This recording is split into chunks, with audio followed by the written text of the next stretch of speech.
Yo guys, I'm HP, this is Dr. Pink. Today's topic is drop D blues rock guitar licks.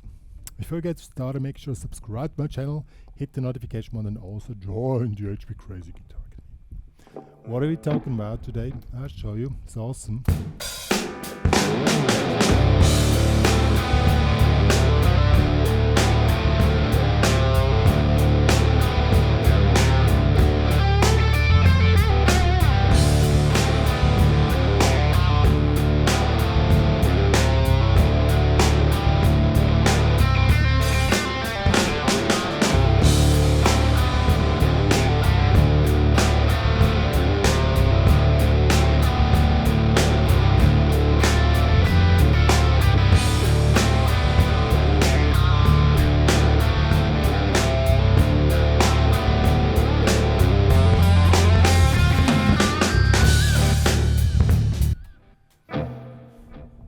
I'll show you this stuff, how it's played.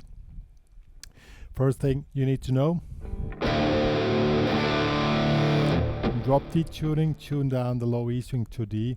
This gives us a really deep and dark blues rock sound. Second thing, how to create the sound. I'm using quite a lot tube saturation settings. If you have any kind of tube saturation settings on your device or on your amplifier, please use that to get this creamy sound. It's even cooler when you go on the neck pickup.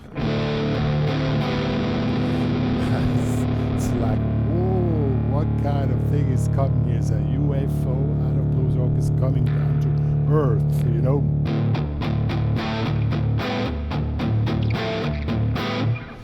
That's true tube saturation, and I'm using a stereo analog delay that fits really great to this retro sound. And the rest I'm going to explain on the close view. Alright, I already said we are in drop D tuning, and the great thing in drop D is you have the low 3 strings. They're already sounding, and so you can use a lot of red lettering stuff and gives this really great sound. I'm using a classic 60s band constellation like as with Cream or Jimi Hendrix or Rory Gallagher, only bass and drum, and you're the only guitar. And this is quite a challenge, I must say, but it's really a cool challenge because you know you need to combine rhythm guitar with solo guitar and make the whole thing sounding like whoa, you know, and that's what I'm going to show you now. Okay, now as I said, we have drop D tuning, and we're basically using two riffs. This, so open D, open A string here, 7/5 fret, and second time we go from here. So this is alternating, so 1, 2, 3, 4.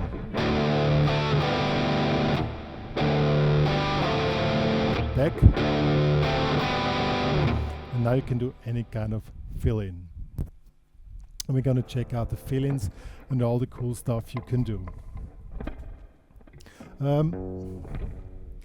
Now only with this alone it's going to be too boring, you need more fill-ins. Now you have a little bit of time to do a filling, and we're doing this one here.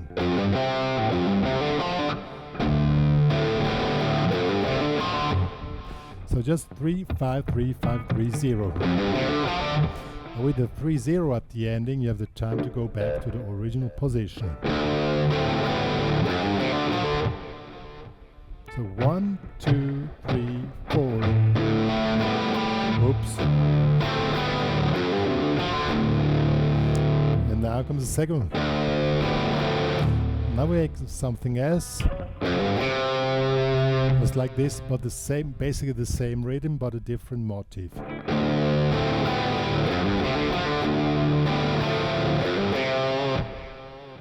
You can even make a little physical movement while playing on this to highlight this one note. One thing that Steve Vai always is doing to highlight specific parts in his playing, just make a physical movement. Well, my tip is don't overact. It's called overacting when you're doing it too much.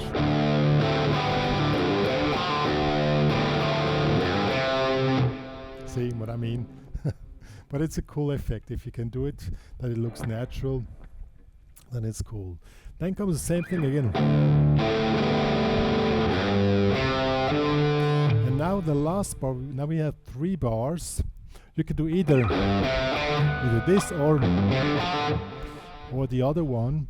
But now we have 1 bar, we're going to make different types of fill-ins. So this is now the main grid of the whole thing.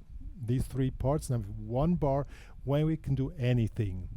And the cool thing is we drop you just make it. So on kind of 1, and on 3 beats left. So 1 will be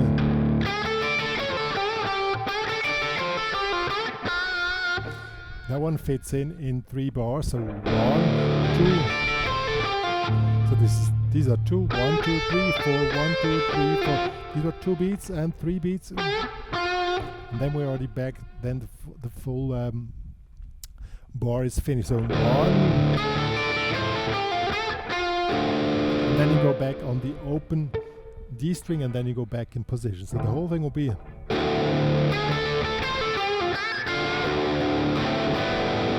See? So you have to. That's the hard part of it, to have the whole thing in a trio formation, like kind of like whooms. Everything has to be in place, and you need to know what you're doing. And it's even harder to improvise on this type of playing because there is no space for error, you know. But it's good to have a few licks together. When I play it, honestly, I play better when I just let it flow and don't stick too much to the licks. But licks really help to keep you give you kind of a guide, you know. So let's try this now.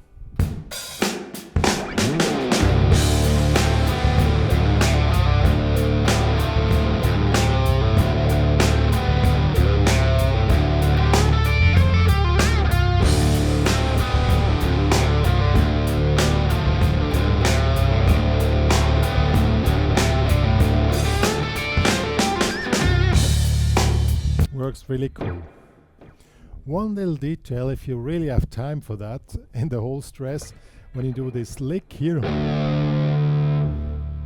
when you start the upper lick on the last 16 note of beat number 1, so 1.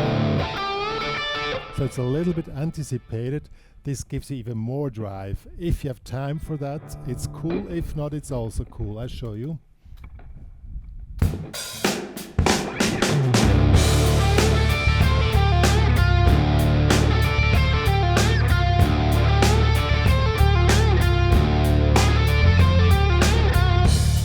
Did you hear the difference? One was anticipated, the other one not. But what is more important, that you can keep the flow going on. That's really cool. Now, of course, we need another lick to somehow fill in the space. This one is cool. Also this one.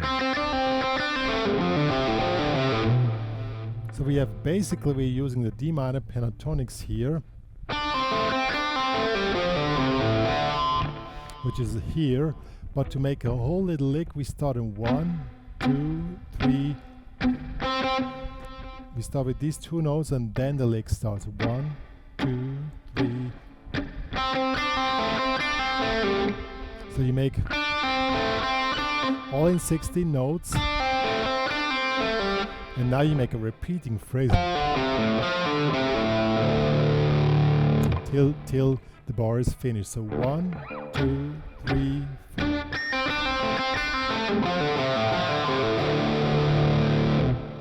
And the whole thing in the flow.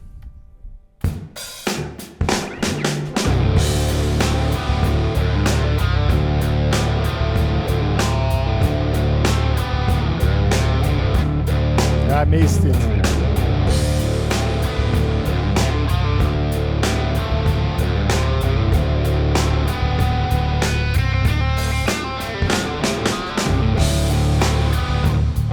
That fits in perfect, but you really need to know what you're doing, that the whole thing resolves perfectly. And as you saw, since I was talking too much, I also missed the right spot to drop in. I mean, real mastery is when you even miss the spot and still can do something and don't drop out of the groove. That you have the main theme going on all the time in your head, and you just improvise around that. Now what also can be done is you go up here in the 10th and 12th and just make these double stop licks, or it's even with 3. You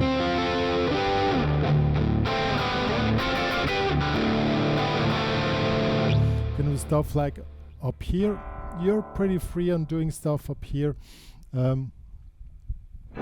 Something like I'll show you.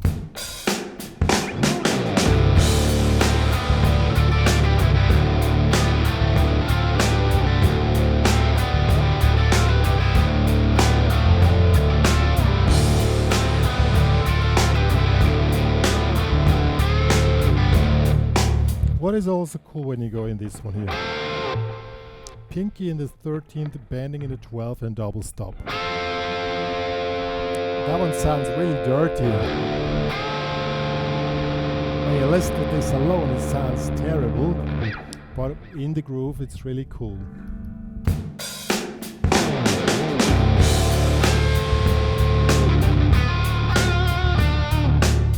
And so on.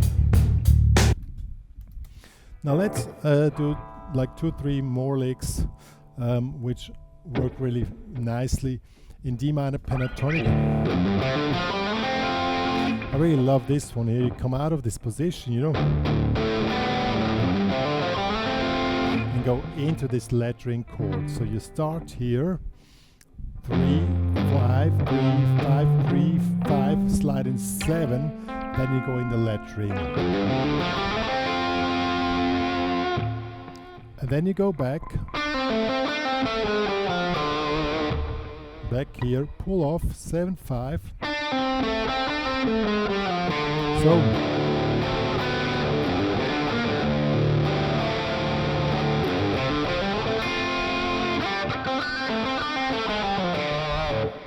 works really nicely too. Let's see.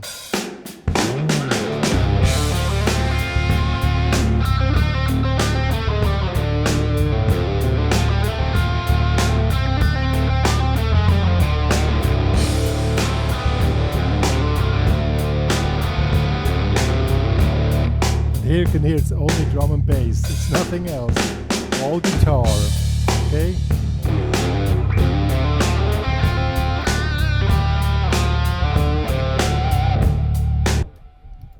And when you play in such a specific situation, if you want to play solo, that's a bit hard, because when you come from this whole mass of sound and you want to go to solo, the whole sound drops into nothing.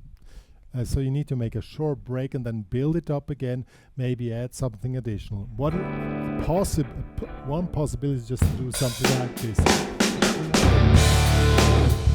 I make a break and now you just let the drum and bass go on for 4 bars, and now we start here.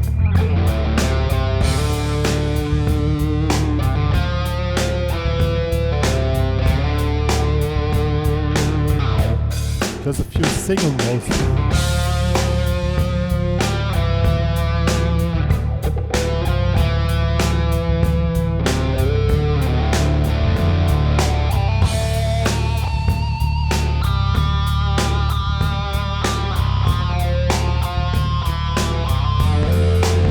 And you always can add the drop D string.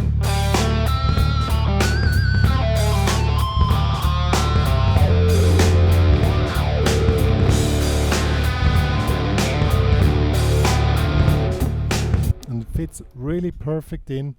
And the main thing which is important is that you really get different intensities of expression. You know, when you play nothing, just hold it and let it just be, and then slowly get in and start again, and then build up and build it up back to the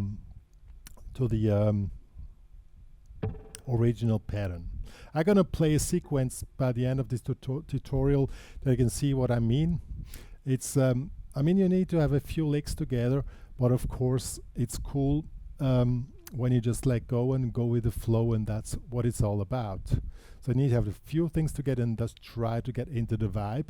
And in this case, you can just listen to the backing track.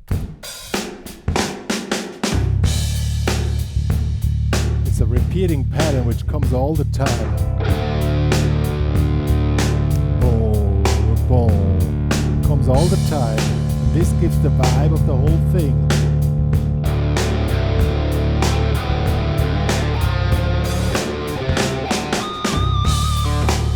Just concentrate on the vibe and not so much on licks, and that's my recommendation.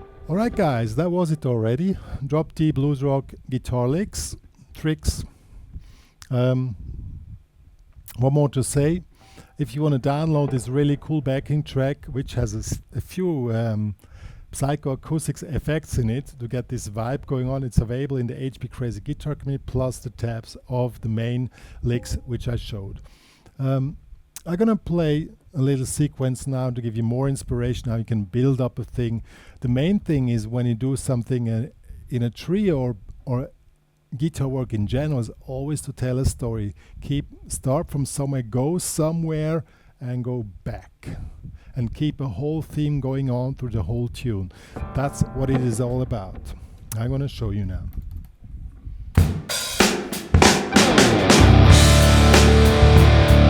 You just can keep it going on like this, you know. Keep one chord like this. Now you make something more.